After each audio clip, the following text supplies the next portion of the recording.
Olá pessoal, tudo bem? Vamos iniciar aqui a nossa quarta unidade do nosso curso de Eletrotécnica no módulo de Eletrônica Básica.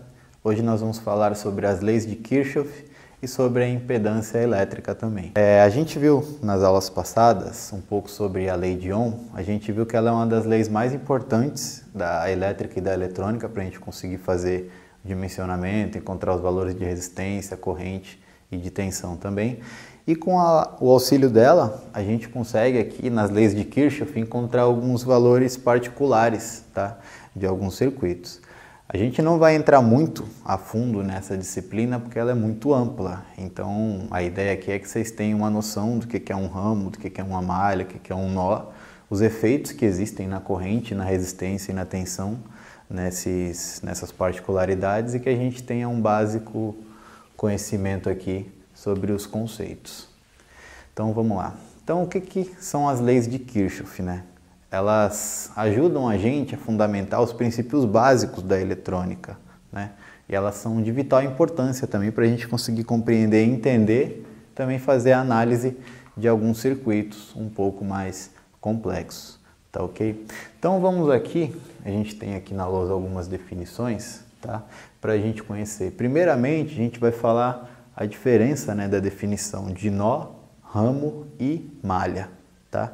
Então, aqui no nosso circuito a gente tem alguns pontinhos. Nessa ilustração aqui a gente consegue ver bem o que é um nó. Então, qual a definição de nó? É um ponto do circuito onde se conectam no mínimo 3 elementos, tá? Então, a gente tem 3 elementos aqui. A gente tem 3 condutores, certo? O I1, a corrente está entrando no sentido aqui para a direita. No I2 ela está subindo, entrando no nó aqui, e o I3 ela está saindo, tá? Então a gente tem 3 elementos aqui nesse nó. A gente poderia ter um quarto elemento aqui do I4, tá? Entrando aqui no nó também, mas não é o caso, perfeito? Só para vocês terem a noção. Então um nó é um ponto do circuito onde se conectam no mínimo 3 componentes, 3 elementos aí, tá ok? E um ramo ou um braço. Um ramo, que a gente chama, é um trecho do circuito que ele está compreendido entre 2 nós consecutivos, tá? Então a gente pode observar aqui nesse circuitinho que a gente fez, tá? Que a gente tem 3 ramos aqui no caso. A gente tem um ramo B e C, que está entre esses 2 nós aqui, perfeito? A gente tem esse ramo B, E, F, C, tá? Que está entre esses 2 nós aqui, entre o nó B e C. Ele está compreendido aqui, tá? E a gente tem um outro aqui, que é o BADC, tá? É um outro ramo que a gente tem. Então, ele está compreendido entre os 2 nós. E a gente tem as malhas também. O que é uma malha? É um trecho de um circuito que forma uma trajetória eletricamente fechada. Ele fica mais simples. Então, a gente tem uma malha fechada aqui, ó. A gente tem outra malha, várias malhas aqui a gente vai identificar para vocês, tá? Então, vamos identificar aqui quais malhas que a gente tem.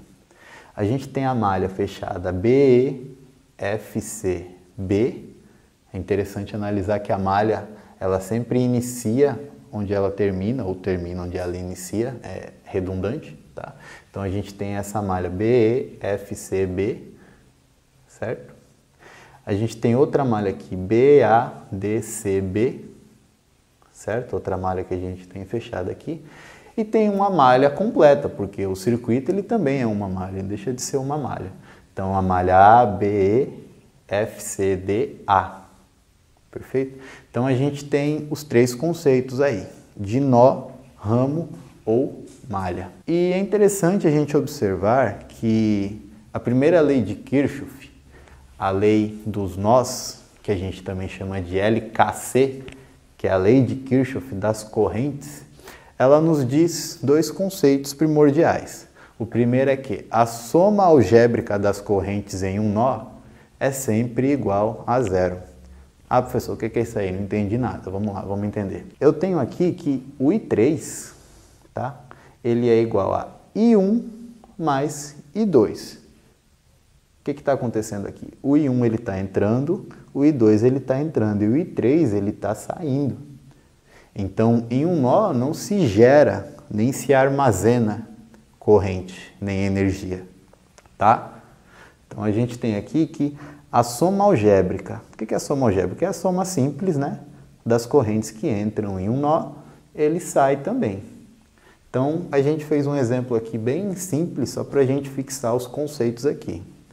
Então eu tenho aqui, ó, se eu considero que o I3, aqui eu não contenho ele, se eu coloquei uma corrente de entrada de 2 amperes em I1 e de 5 amperes em I2, a saída vai ser I3 é igual a 2 mais 5, que é igual a 7 amperes, bem simples aí, tá? Sem nenhuma dificuldade. Se a gente não tivesse o I1, tivesse o I3, seria só fazer 7 menos 5, a gente acharia 2, tá? Ou também, se a gente não tivesse o I2, seria 7 menos 2, daria 5, sem problema nenhum, tá? E na lei de Kirchhoff das malhas, que é essa segunda lei aqui de Kirchhoff, a gente fala o quê? Que a soma algébrica das tensões, que são as quedas de tensão que tem em cada resistor, ao longo de uma malha elétrica é igual a zero. Então, na lei de Kirchhoff das correntes, a gente trabalha com os nós. A gente trabalha nas correntes que entram e saem dos nós, tá? Na lei de Kirchhoff das malhas, a gente trabalha com as malhas fechadas. Então, vamos analisar aqui. A gente tem uma fonte, pode ter qualquer valor aqui, tá? Uma fonte aqui de corrente contínua. E eu tenho 3 resistores ligados em série. Nesse circuito, a corrente, no caso, ela é contínua. Ela é única. O que altera aqui são as quedas de tensões que ficam em cada resistor, certo? Então, essa corrente aqui, ela tem que ser igual à queda de tensão nesse resistor mais esse. A queda dos 3 resistores tem que ser igual a essa tensão total. Como é que eu vou achar isso? No nosso REI que a gente viu na outra aula. Se você não tem a corrente, você divide a tensão pela resistência, certo? Então a gente predeterminou aqui que essa fonte é uma fonte de 9 volts, que eu tenho uma queda de tensão de 3 volts no R1, no R2 eu tenho uma queda de tensão de 5 volts e eu preciso encontrar a queda de tensão no terceiro resistor. Se eu tenho aqui 9 é igual a 3 mais 5 mais VR3, logo eu tenho que VR3 é igual a 9 menos 3 menos 5. Está no outro lado, logo eu tenho VR3 com o valor de 1 volt. 3 volts mais 5 volts mais 1 volt, eu tenho 9 volts aqui. Eu fecho o circuito e a soma das quedas de tensões nessa malha é igual a zero. Esse é o conceito primordial que a gente tem. E tem algumas definições importantes em circuitos elétricos que a gente tem que considerar. A primeira é que um circuito em série, o que é um circuito em série? Onde a saída desse resistor ele encontra a entrada do próximo, tá? Então a entrada de um está encontrando a saída do outro. Isso é um circuito em série, tá? Então em um circuito em série a corrente ela é constante. Então a corrente ela é a mesma. E as quedas de tensões em cada resistor são variáveis, assim como nós vimos aqui. Então as quedas de tensões elas são variáveis. Já no circuito em paralelo, por exemplo, a gente tem que esses 2 condutores aqui eles estão em paralelo, tá? A tensão ela é constante em todos os resistores. Porém a corrente ela se divide. A corrente ela é variável. Então a gente vai ter uma diferença de corrente aqui, ó, entre um condutor e outro no circuito em paralelo. Tudo bem? Por isso que quando a gente tem ligações de circuitos em série, a gente tem uma queda na potência. Por quê? Porque elas dividem, né, a corrente e a resistência ela se soma. Então a gente tem uma queda na corrente do circuito. E rapidamente a gente vai trabalhar também a questão da impedância. A impedância que muita gente confunde com a resistência elétrica. São conceitos muito semelhantes, mas eles são aplicados de formas diferentes. Então, a resistência elétrica, como a gente já viu, ela é uma dificuldade à passagem da corrente, certo? Em circuitos de corrente contínua.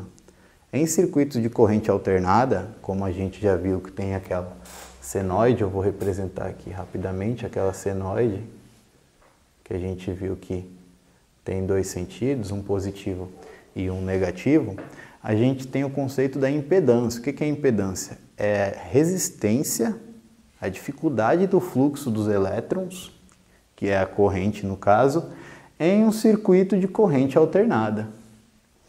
Mas não é a mesma coisa? Ela não é, porque quando a gente tem uma corrente alternada, a gente tem alternância de sentidos. Então isso faz um efeito no campo magnético do condutor. E esse efeito ele é chamado de impedância elétrica. Se aplica na corrente alternada, certo? Então a gente pode dizer que todos os elementos eles também possuem uma impedância elétrica diferente, que é determinada pelos átomos que compõem aquele material em questão que a gente está trabalhando. Então essa é a diferença da impedância para a corrente elétrica. Bom pessoal, então é isso que a gente tinha que trabalhar por hoje. Estudem os conteúdos que a gente tem na plataforma e muito obrigado.